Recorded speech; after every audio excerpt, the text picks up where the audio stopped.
నమస్తే, welcome to I news. ప్రపంచంలోనే అత్యంత శక్తివంతమైన, అత్యంత భయంకరమైన నిఘా సంస్థ అదే మోసాద్. ఆ మోసాద్ కి కొత్త అధిపతి ఎంపికయ్యారు. ఇజ్రాయెల్ ప్రధాని బెంజమిన్ నేతాన్యాహు తీసుకున్న ఈ నిర్ణయం అందరినీ షాక్ కి గురి చేసింది.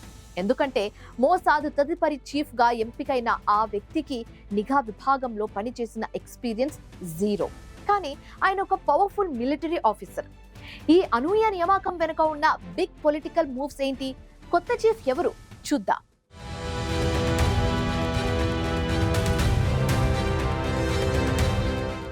నేతాన్యాహు మాస్టర్ స్ట్రోక్. అవును, ఇజ్రాయెల్ రాజకీయాల్లో ఇదొక అన్ప్రెసిడెంటెడ్ డెసిషన్. ఇజ్రాయెల్ కు సంబంధించిన ప్రతి సీక్రెట్ ను డీల్ చేసే మోసాద్ కి కొత్త చీఫ్ వచ్చారు.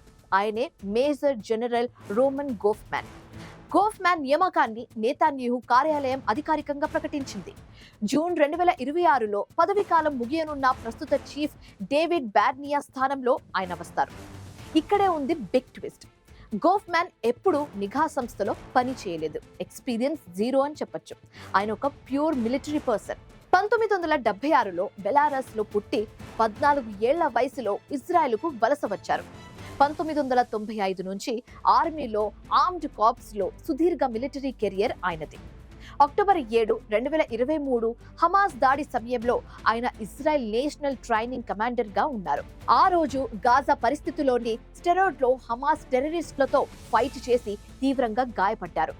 ఆ గాయాల నుంచి కోలుకోగానే ఏప్రిల్ 2024లో నేతాన్యాహు మంత్రివర్గంలో సైనిక కార్యదర్శిగా చేరారు.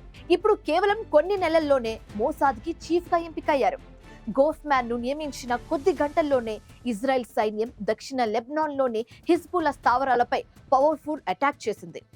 ఇదంతా కేవలం టైమింగ్ కాదు, ప్లానింగ్. గతంలో దేశీయ భద్రతా సంస్థకు కూడా తన జాతీయవాద అభిప్రాయాలకు దగ్గరగా ఉన్న వ్యక్తినే నేతాన్యాహు నియమించారు.